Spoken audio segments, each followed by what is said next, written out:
The We Are Chess Masters in 2023 in Düsseldorf is heating up. We're now in the round 7 of this beautiful chess event, and we're following now an epic game from this round between Levon Aronian and Jan Nepomniachtchi. Levon played so far an outstanding tournament. He had 3 wins and 3 draws out of the first 6 games. On the other hand, Jan Nepomniachtchi played a decent tournament. Maybe it's also a little bit disappointing that he only played 6 draws so far. I think Nepo wanted to get more out of the first 6 rounds, so it was simply now time for Nepo to make something to happen.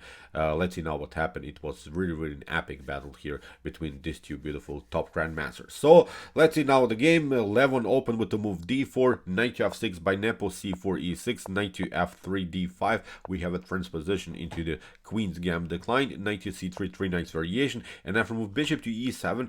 Basically there are 2 approaches of white now. White can go into this bishop to g5 lines, which are more of a battle for the d5 square, or can go into this bishop to f4 lines into the so-called Harrwitz attack, battling more for the c7 square. So here Nepo got challenged with the Harrwitz attack with the move bishop to f4.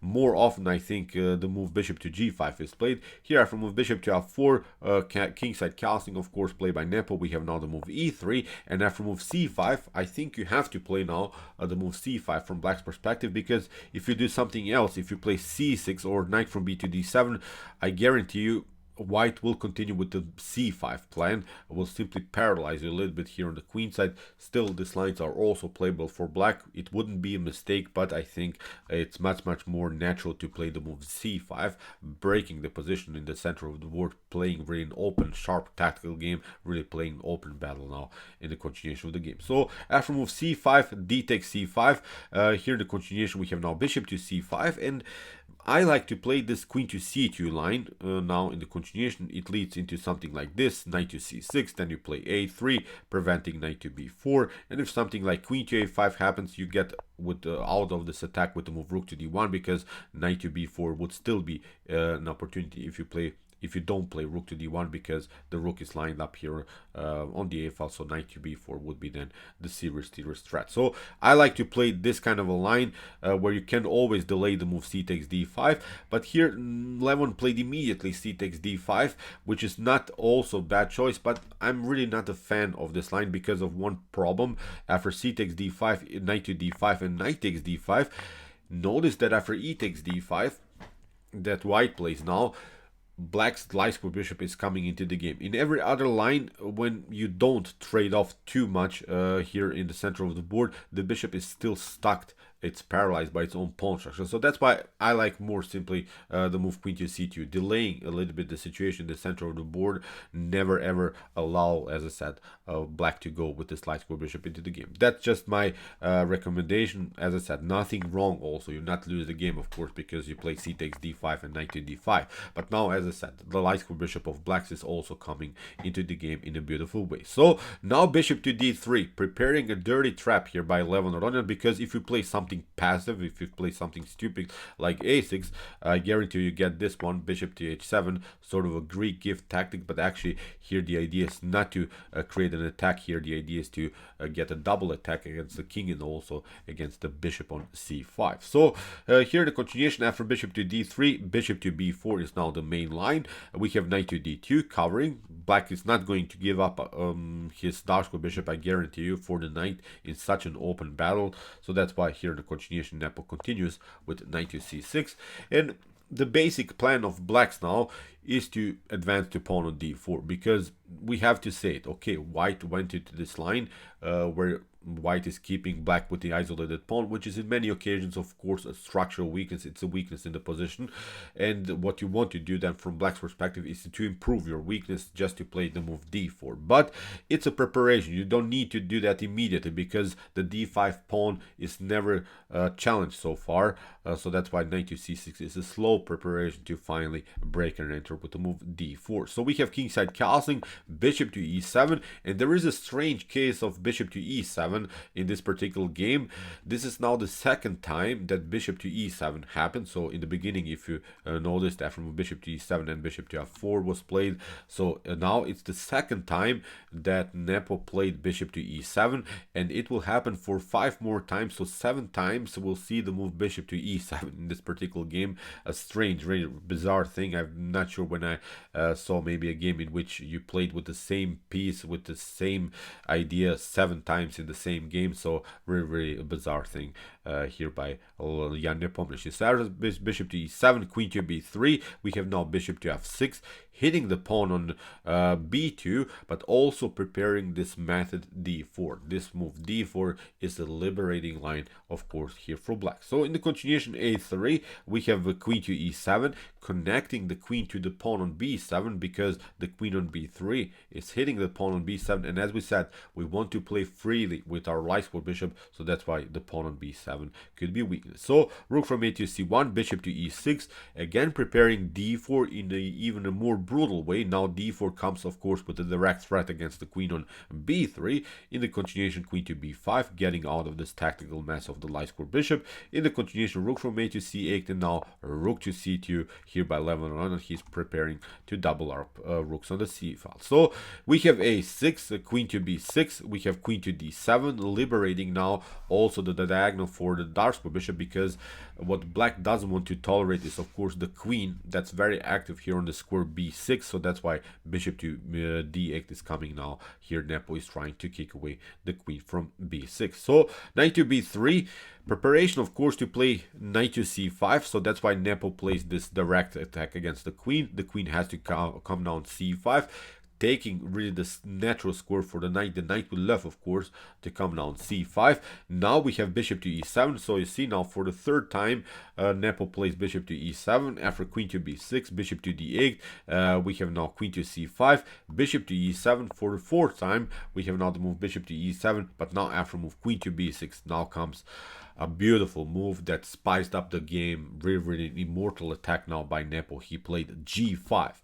And this is the way to go. I really love this move, although this move breaks really several principles. It's a move that I would not recommend maybe beginners to do, because notice that you're weakening also your king here with the move G5, but it's the Nepo that we love to see. In my opinion, Nepo is really one of the greatest attackers of these days. He's always spicing up the game. He's always searching for direct methods, for direct battles, and now with the move G5, he opened, of course, some spaces in front of the king, but now the game is really unbalanced. The game becomes really spectacular after move G5. Bishop to G3, bishop to D8, knight to C5, and you know the grip. Again, bishop to E7 happens in the game. So queen to B6, but now F5.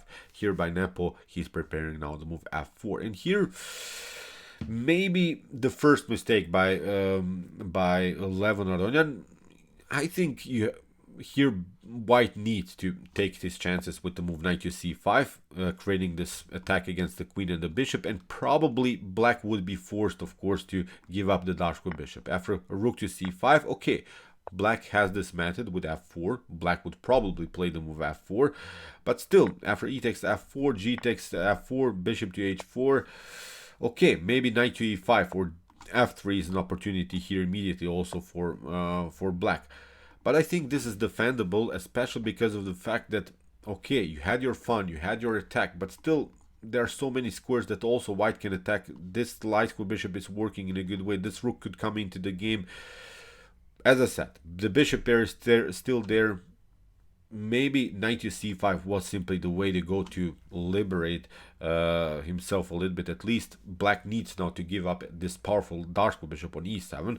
But in the continuation, Levon Aronian played the move F3, which gave now Nepo the immediate opportunity again to go into this line bishop to D8. Now knight to after queen to C5, you know the grip, bishop to E7, again bishop to D8, and after queen to C5, now F4. Again the queen is taking the natural square C5 for the knight, so it was now sort of time for Nepo to make this breakthrough happening with the move f4. Now it's becoming more and more a position which is in black's favor. After move f4, we have e takes f4, g takes f4. The bishop has to step back. After bishop to e7, you see again the bishop comes on e7. We have queen to b6, bishop to d8, and after queen to c5, now bishop to f6 finally by Jan Nepomniachtchi. And he has now this particular position where the bishops are very dangerous.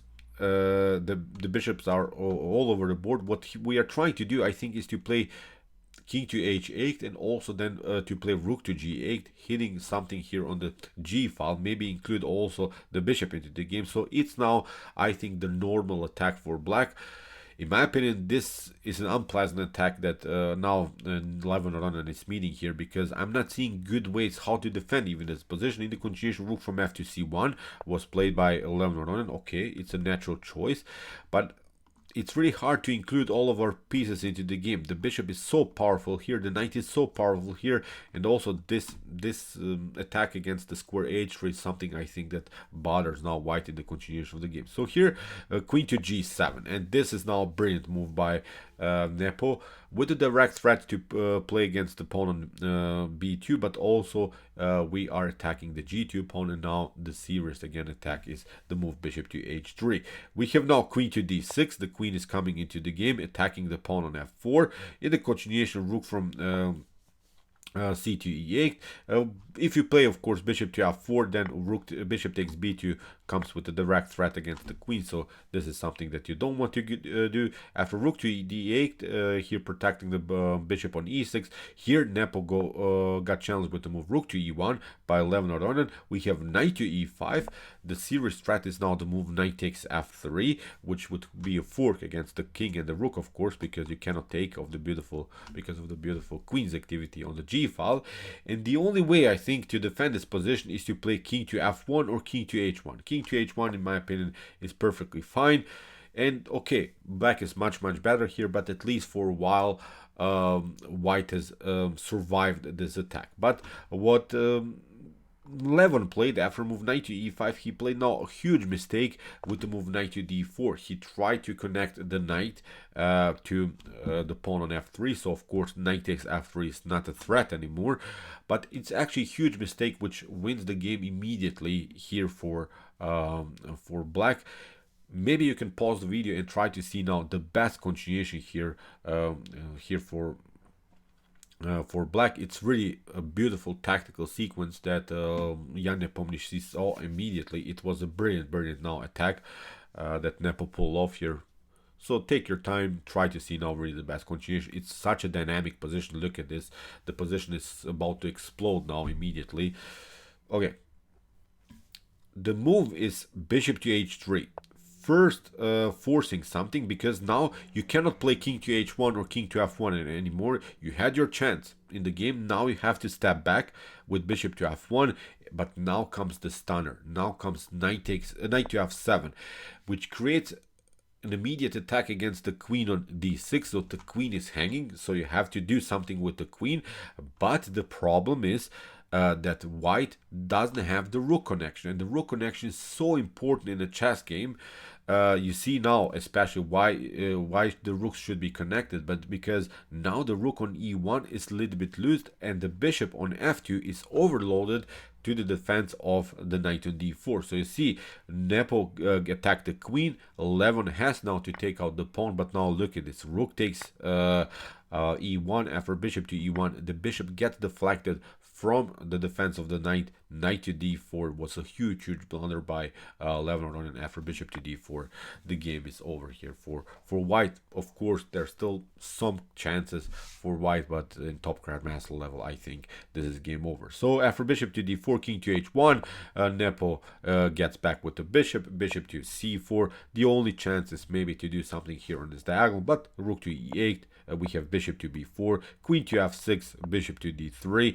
We have bishop to c3, a brilliant move here by Nepo again, because he's disconnecting the bishop from the square on e1. Now the huge threat is rook to e1, even deliver a checkmate. We have bishop to c3, queen takes c3. You cannot take, of course, still you get checkmated on e1, so that's why you have to create some breathing spaces for the king with the move g4. Now the queen steps back. We have rook to c7. Now this beautiful check anyway, rook to e1, king to g2, bishop to e6, attacking here the queen. The queen has to go here to h5, and now after bishop queen takes b2, the king has to even go here to h3. h6, a beautiful move here also by Nepo, never allowing something around the square h7. After queen to g6, the check, we have queen to g7. Everything is so well calculated here by Nepo. Queen to g7 slows down the pace of the game, is forcing maybe further trades of pieces. In the continuation, king to h4, rook to h1, and in this position here Levon Aronian resigns. So even if you play king to h3, we simply trade off queens and simplify the game enough. I think king to g7 or something is simply working here, so it's game over for white for sure. So incredible game by Nepo. Let's go, I think, to this critical moment. It's a huge decision to make this kind of a move, g5. But I like this approach, we have to say it. Nepo played outstanding, brilliant attacking chess, spiced up the game, went for a win, got the deserved win, I think, here with some beautiful tactics. So he won now his first game in this We Are Chess Masters. So let's see now also the current standings of this beautiful chess event. Levon is still in the lead, although he lost the game, but look at this, he had already 3 wins. But Gukesh is also playing outstanding chess. He has also 2 wins now so far in the event, has more draws, but he has now equalized the result with Levon Aronian. Vasily So and Jan Nepomniachtchi are coming now in the tournament. Nepo with his win has, I think, also some chances in the tournament, especially if Levon or Gukesh are playing now too many draws. Probably Nepo will win eventually one more game. And look at this, Giri is playing solid, but I have to say it, I'm a little bit disappointed by Nodirbek Abdusatorov. Okay, we cannot expect, of course, Nodirbek to play every time a great tournament, but he started in such a beautiful way. I thought, okay, this is now again a beautiful tournament for Nodirbek. Okay, still it's a decent result. Look at this, he's only 1.5 points behind the leader, so still maybe there are some chances to make something in this tournament. Maybe he'll not be the winner, but as I said, I kind of felt that maybe Nodirbek could make maybe more in this beautiful We Are Chess Masters. So okay, I hope that you like this game. I've really enjoyed it a lot. Interesting ideas of the Harrwitz Attack for sure. If you want to know more about the Harrwitz Attack, you can also check out my Queen's Gambit Decline series, where we have covered this beautiful chess opening in a more strategic way. And if you want to see some other games that we have analyzed here on my YouTube chess channel, check out also my comment chess games. Here's also the link of our playlist. And if you like this content, don't forget to subscribe to my channel.